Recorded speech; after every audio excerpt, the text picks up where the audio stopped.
Hey, this is Troy from Planet 76. We've got some really good Sixers-focused content coming your way today. Make sure you subscribe to the pod so you can be in the know when we release new content. Enjoy the show.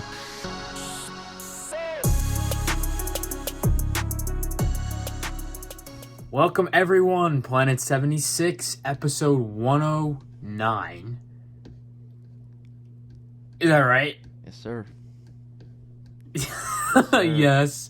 Okay, episode 109. We are T-minus 3 days. Technically 2. Well, not quite 2. Like 2 3/4 days until the Sixers tip off on Thursday, October 26th versus the Milwaukee Bucks season opener. We're very excited, obviously, as we're a Sixers podcast, and we talked about it last week, but we still have our t-shirt giveaway going. We have a few people entered, but we do have spots open, so if you're interested in a free t-shirt, all you gotta do is email us, planet76podcast@gmail.com, and you will be entered to win a t-shirt, and if we get enough people, we're going to do a random drawing to see who wins. So if you're interested, join, because it's free. Like we said last week, it's free. There's no reason for you not to join, unless you don't want a free t-shirt for some reason, which is weird. But hey, honestly, I'm not judging, just saying. Welcome to the episode. Troy, take it away. Let's roll. Love it. Yeah, so free shirts still available to be a part of that. Potentially winning a free shirt, so that's awesome. This is 109th episode, the last one that we'll record here on Planet 76 before some regular season action takes place. As Michael just mentioned, Sixers tipping it off in Milwaukee in just a couple days. So the title of this one is Wheels Up to Milwaukee, as we preview the early season for the Sixers. Couple notes, because the next time we record, the Sixers will have 3 games played. They'll either be 3-0, 0-3, 1-2, or 2-1 next time we record. So Thursday at Milwaukee, Saturday at Toronto, and then a back-to-back for the home opener Sunday against Portland. All times are tipping off at 7:30 Eastern Time. And, today's episode is going to just preview some of that action as we, again, early season, get ready, get excited. We'll give a quick update on the James Harden situation, some early season expectations that we have, some things that we want to see or hopeful to be seeing, and then talk about some questions that are still out there that might get closer to some answers as we see the Sixers play regular season basketball, games that matter for the first time in over 5 months. So pretty exciting there. And but we'll start, I guess, with the latest on James Harden. So we recorded last week, 1 week ago, and a lot's kind of transpired since then, but not really. The vibe was very different last time we were recording, because at that point James Harden had been at practices and now, pretty quickly, I think even before we got the episode posted last week, it was, all right, James Harden's now a no-show, which was a bit of a surprise, but not really. Now apparently he's not there. He's in Houston. Wasn't there at practice today, as we're in game week now, so it doesn't look likely he'll be there Thursday. Again, a different vibe, different feel, but what's your take, or is it business as usual? We're just gonna kind of like Nick Nurse has treated it. He just said we're gonna play with who we got here. We're gonna we got a game to prepare for. Is that kind of how you're feeling? Yeah, and that seems the way that the guys are preparing for it as well. We talked about it a couple weeks ago with training camp, media day, all that sort. The Sixers seemed like they were just ready to roll. They were just ready to hoop.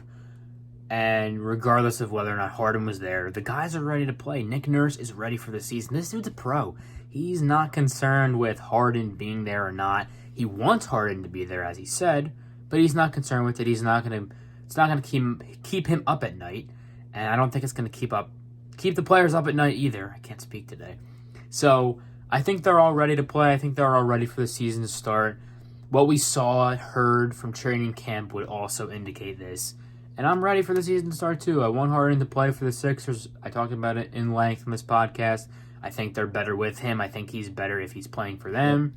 But either way, I'm going to watch the Sixers. I'm excited because there are a lot of things to be excited about with this team. Even though it may not seem like it, there are things to be excited about with this team. And I'm excited for the season. Truthfully, I am. Yeah, I agree. So do you think now preseason, there's certainly some stuff you can take away, but not a whole lot. But I noticed that the last preseason game, the Sixers did roll out a starting lineup of Maxey, Melton, Harris, Tucker, and Embiid. Is that your guess for Thursday? Yeah, that would be my guess. Not only is it probably the best in terms of individual talent as a collective that the Sixers can put out for a starting five, but I also think it's probably the best fit, too, because you have Maxey, Melton, great floor spacers, great, really dynamic combo guards who can do a lot of things, especially Melton with the defense. Then you have Tucker and Harris who, good floor spacers still. Tucker, good defender, kind of bolsters up the perimeter defense a little bit because outside of Tucker, the Sixers don't have a ton. I'm sorry, and Melton. Melton helps a lot, obviously. I don't know how I left him out. Melton helps a lot in terms of perimeter defense. I think it's a really well-balanced starting five for the most part. Obviously, with Embiid in the middle on both ends of the floor, he's going to give you a huge boost. But yeah, I think that's going to be the starting five, and I think it should be the starting five. I don't really know what other options you have. I don't trust Beverly starting. I don't trust House starting. Oubre starting. I think we could maybe see that mid-season-ish if Tucker kind of, it may not even be an issue with Tucker. It may just be Nick Nurse saying, we want to go a little more athletic in the starting five. We want to go a little bit more mobile in the starting five. I could see Oubre maybe taking some starting spots away from Tucker. But overall, I think that's the starting five we're going to see. Yeah, and to that point on Oubre, I think, just as the season progresses, when a guy misses a game or two here or there, I think he's the guy that could replace 1 through 4. If Melton goes out, he might play that game as a starter. If Harris goes out, he might start that game. If Maxey goes out, he could start that game alongside Melton, although that's probably less likely because Beverly might come in for that. But if PJ Tucker goes down, he could come in. So he's a guy that's flexible, and I think he has a spot on this team. He's excited to be on a contending team, and he's definitely going to get some minutes, and he'll have some starts as the season goes along. But I do like that Maxey, Melton, Harris, Tucker, Embiid lineup.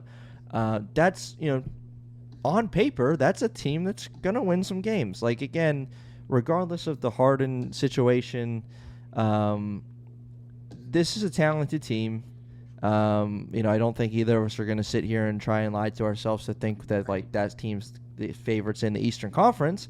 But that's a team that's going to compete every single night and has a chance to win some games. So for the next couple of segments, really what I wanted to do was maybe just go over some things. We're not going to preview all 82 games. This NBA season is a long time, but just give some expectations, some things that we desire to see or maybe expect to see with this team. And then after that, we're going to follow it up with some questions that we really don't know the answers to. So do you have anything that comes to mind that you're like, whether it's Nick Nurse related or something about this starting lineup we just mentioned that you're just expecting to see right from the jump in Milwaukee? Good, bad, and different, an expectation that you have. Yeah. Well, one thing independent of the outcome of this season, I'm expecting a lot of competitiveness. Nick Nurse brings that in the way he coaches teams on both ends of the floor. I can't expect a guy like Tyrese to make an offensive team, but I can expect him, and I think we should expect him to buy in defensively, really buy in defensively. Harris buying in defensively. Embiid especially. We talked about it in length before. Embiid buying in defensively. There's one thing we can expect. If there's one thing, I think it's we can expect the guys on this squad to really buy in defensively. Everybody, 1 through 14, 15 on the roster. I think we're going to really see this team buying in defensively. Again, independent of the result of the outcome of what that looks like. Yeah. I want to see the effort. I want to see the competitiveness defensively from everybody on the floor, and I think we are. I think expecting to see that is a good thing. It's a good idea. We should be expecting that. For sure. Yeah, I think that's all of us as Sixers fan. That's an expectation that we can get behind and support wholeheartedly. So one thing that I'm kind of hopefully or cautiously optimistic, as we like to say here on the pod, is just this early season start. First 8 to 10 games.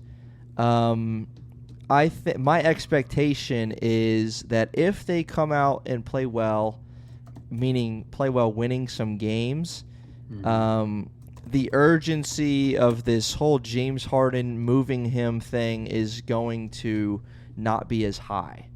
You come out and go 7-3 through your first 10, you're looking like world champions. Like, you're not going to feel an urgency to get rid of James Harden and make this deal happen.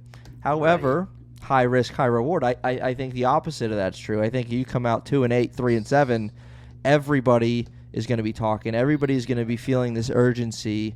Now, will that force Daryl Morey to make a move quicker? I don't know, but the media is going to eat it up. If they're like, they have James Harden sitting and they could trade him for a piece that's going to help them right now, like, you can just see it and hear it now. So I think the early season start for these guys is going to tell the tale about how long James Harden is going to be on this team and just how much the media is going to talk about it.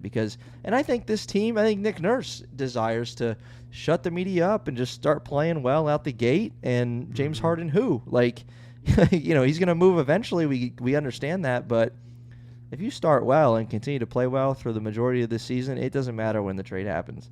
It really doesn't. I like that. I like that a lot. Yeah.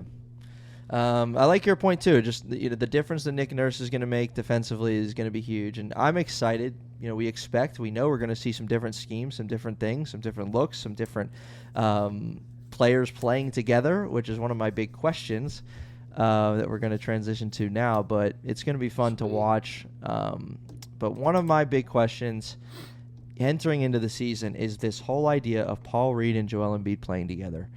We talked about it several weeks ago, and kind of this idea that, if Doc Rivers ever would have done that, we would have been very nervous to see those two on the floor together. But now we're cautiously optimistic as we expect Nick Nurse to have a good handle, a good grasp on doing that. He seems committed to it. He has said it's going to happen. I'm just curious as to what the heck that's going to look like. There was a small sample size I saw of them doing it, of playing together, I think in the last preseason game. But what's your thoughts there? I think we're in favor of giving it a tryout, but you think it's going to be successful, these two together? You think if anyone can do it, maybe it's Nick Nurse that's the guy? What's your thoughts? I do have some questions with that. To your point, though, I feel like if there is a guy that can make that work, it's Nick Nurse. I still am not entirely sure, though, because I think if you do that, you'd have to put the best shooting around them. I think you'd have to play Maxey. You'd have to play Melton. You'd have to play... Who's the Sixers' third best three-point shooter? I don't even know. I guess Harris. I guess. Yeah, but then it's kind of clunky because Harris isn't really that active off the ball. Mm-hmm. That would be. I think you might have to play Oubre, or you'd have to play House, maybe even. I don't know. It's weird. I don't like it. I know, and we're gonna see it in a couple nights. Yeah, I think it could work in spurts depending on who they're playing and depending on who else is on the floor for the opposing team. I don't love it, is all I'm going to say. I hope I'm wrong. I hope Nick Nurse finds a way to make it work. Right. But overall, it would definitely not be my first option. And I don't think it's Nick Nurse's first option either. But it's definitely not something that I would, use much. And I don't know how much they're going to use it. We're just going to have to wait and see. Right. Yeah. We know he's going to use it. We don't know how much. Right. And obviously, P.J. Tucker, coming out again last preseason game, that starting five that we saw, we fully expect to be the starting lineup. So it's not like he's starting them together. We'll just have to see. We'll just have to see how things shake out. What other questions do you have that maybe may very well be answered here in the first week of the season or first month of the season? Or I don't have any real pressing questions because a lot of the questions I ask myself I can answer pretty well. Plus, a lot of them are questions that we won't have until midway through the season. For example, what is Embiid going to look like? Is it going to be another season of him having to average 30? Perhaps, and he most likely will average 30 regardless because he's done it twice in a row now. What's Embiid going to look like defensively? I want a really, really big sample size of Embiid defensively this year. I really want to see what he's made of defensively. It's been a really long time since he's been able to fully tap in defensively. We've talked about that. But I really want to see what he's made of defensively. I want to see him challenge guys at the rim. I want to see him, being able to switch on other players when necessary and be pretty successful at it. I want to see him gamble a little bit when necessary defensively, especially when it comes to contesting at the rim. Just being an object in the paint for, to deter opposing players. Like I want to see him. I want to see what he's really made of defensively, that kind of thing. So that's something that we're going to have to wait a little while to see. Yeah. I think my biggest question, and it often is the case when you bring in a new coach and you have similar, roster construction and then you bring in some new faces, as to how he's going to out the gate. Now, things are going to be adjusted because of injuries, because of load management, because of things are going to happen. But out the gate with a healthy team, without James Harden, who is going to get the minutes off the bench? There's a lot of guys competing for minutes, and I'm curious who are, the first five going to be off the bench, because we know, at least I don't think Nick Nurse is going to come out and play 13 guys on Thursday night. No. But, you have Patrick Beverly, you have Jaden Springer, you have Danny Green, you have Kelly Oubre, you have Daniel House, you have Furkan Korkmaz, still, yeah, he's here. You have Paul Reed, and you have Mo Bamba. So, that's crazy. Those 8 guys that I just named are absolutely on the bench, but who's coming off the bench on opening night? Some of those guys aren't going to play. So I'm curious what that'll look like early season. How much of a leash will he give to the guys that he thinks are going to get the minutes? If he plays one of these guys the first couple games and they don't play particularly well, is it the next man up and then that guy's going to see the bench till further notice? Just kind of figuring out his coaching style. We've seen him in Toronto, but now that he's our coach, to pick up on some of those things as the season progresses is going to be interesting, because you get familiar with what to expect from a guy, and now it's a new guy in Nick Nurse. So curious how that's going to play out, because those are a lot of names. Those are guys that are used to playing in the NBA, many of those. So we shall see what happens. I guess it's a good problem. But I don't know what it'll do. Do you have a guess? So let's say he plays 10. Let's say there's 5 guys off the bench on Thursday. Okay. Who are the 5 guys off the bench? Oubre, Beverly, Reed, Bamba. I'd love Springer to play. That's where it gets interesting. I don't know if he's going to, considering inexperience. Would love to see Springer play. But my 5th, I think I'm going to say House. Oh, I forgot about Danny Green. Okay. Will Danny Green play? How much will Danny Green play? See? Man, I just don't know. Yeah. All I know is Bamba, Reed, Beverly, and Oubre are locks. Right. 100% locks to play on Thursday. Yeah. It's really, if we play 10, it's really who's that 10th man. Yeah. between Springer, Green, and House, likely. So, yeah, man, it's going to be interesting. It is going to be interesting early season to see who gets those minutes. Yeah, I too would love for it to be Jaden Springer. Why not? Why not? Let's do it. So, I do have a couple quick notes on these early season games. Yeah. So one, obviously, elephant in the room is Sixers are playing against the, two of the NBA 75th anniversary team members, Giannis and Damian Lillard, in Milwaukee for their debut together. The best duo on the planet, arguably. They're certainly up there in the conversation. This is going to be interesting. So Sixers get their first crack at them in the regular season. So that's obviously the news heading into Game 1. Game 2, Nick Nurse is wasting absolutely no time getting his return to Toronto in for Game 2 of the season, as the Sixers will travel to Toronto on Saturday night.